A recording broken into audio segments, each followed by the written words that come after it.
One of the most important things to keep in mind while you're stuck in quarantine is how you're gonna feed yourself. You need enough nutrients to get you through the day, but if you're living on a tight budget like me, you also need something affordable. This recipe, Shashuka, is just that. To start out, you'll need an onion. The original recipe also says to add some kind of sulfurous vegetable, whatever that means. I have carrots, so carrots it shall be. Some diced tomatoes. Fresh is obviously preferable, but hey, use what you have. And canned food is usually cheap. Next, some chickpeas. Ah, fuck it, close enough.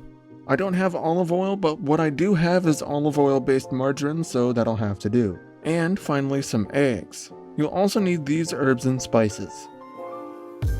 Now, assuming you've read the video title, you might be asking just what on earth Shashuka is. As far as I'm aware, it's a common breakfast food in the Middle East, but just like American breakfast food, it's perfectly justifiable to eat pretty much any time of the day, and don't let anybody tell you otherwise. Big kudos to a friend of mine for sending me this recipe in the first place. It's helped me hugely during quarantine and university because it's quite filling. Cut your respective vegetables however you like. I prefer mine in medium to small chunks if I can do it.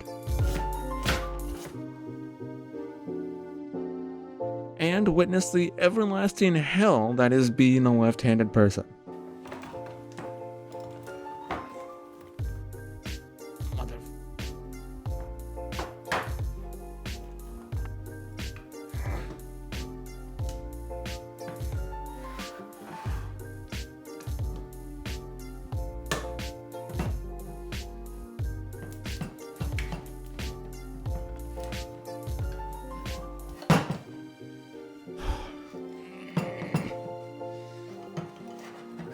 With my pride successfully tarnished by a particularly stubborn can of beans, we are now ready to begin cooking.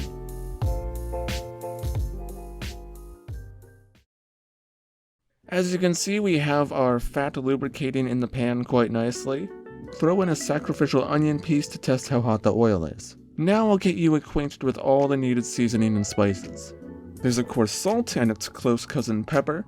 The original recipe also calls for paprika and chili peppers, but sadly I don't have those with me, so instead I'm substituting it for cayenne pepper. Although it says majoram on the shaker, this is cumin, and it's the main spice for the dish. Once your sacrificial onion is starting to sizzle, pour in the rest of its brethren and start cooking away. I read in a book about herbs from the 1990s that apparently adding salt to the onions while you cook them helps keep them from burning. I don't actually know if this is true, but it at least makes me feel better.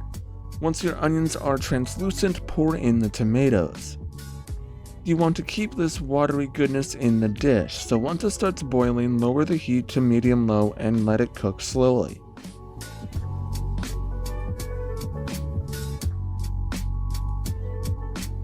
Once things seem to be going well, realize that you forgot to charge your camera batteries before you started filming. Proceed to spend several minutes charging the battery while the shashuka cooks and return to filming. Only to then realize that you also forgot the tripod mount. I swear to God, some days my brain just, transcends regular consciousness and instead just leaves me with the mind of a goldfish. Despite some good old-fashioned incompetence, we're now well underway with our dish. Once all the ingredients are well acquainted with each other, start adding the spices. Now you may be asking where the carrots come in, and I'll also be asking that right about now. Yes, I did in fact forget the carrots while cooking this. If you were following this recipe along with the video and made the same screw up that I did, I just want to say, it's your fault for listening to me. Assuming that I knew what I was doing was your first mistake. Turn the heat to low once whatever you forgot to put in is soft and let it simmer. With all the vegetables soft, add in your non-chickpeas and let simmer until everything is soft and incorporated, occasionally stirring. This whole process will take about 10 to 20 minutes depending how bad I messed this up.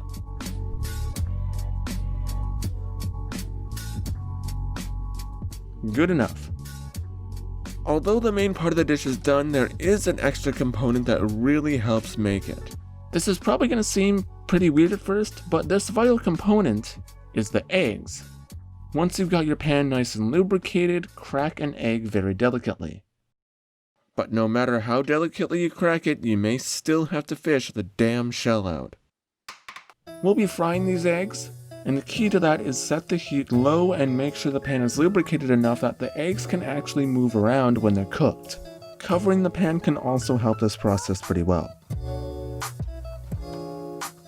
If the eggs slide around in your pan, you know you're on the right track. Once the whites are cooked through, give them a flip and cook them just for a few seconds more. You want the yolk to be runny, so don't overdo it. With both the eggs and the shashuka itself done, we are now complete. Time to finally enjoy this absolute complete catastrophe that I've helped guide you through. Although you could easily enjoy the shashuka with the eggs as is, there are a few things you can add to make it even better. Shashuka is best enjoyed with some kind of grain such as rice or quinoa as I have here, along with a splash of lemon juice and either yogurt or sour cream. If you have cilantro, which I sadly don't, that is also an excellent addition.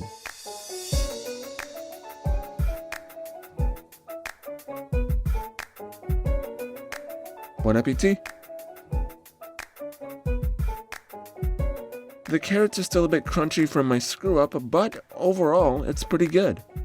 From experimenting, I've also found that just regular bread works perfectly fine too. This is a really super versatile dish that you can get quite a lot out of, which is why I really like it. It also keeps in the fridge really well if you want to microwave it, so it's great for just future meals as well. So go ahead and try it out for yourself. I'll be told, this actually turned out pretty... Oh, fuck, it's hot. Yeah. Canned pepper, not the best substitute after all. I hope you all enjoyed this video, even despite my complete screw-ups. If you liked what you saw, it'd be a huge help if you could leave a like, subscribe, share the video around, and if you have a comment, don't be afraid to leave it. Now, if you don't mind, I have a lot more floor to clean up.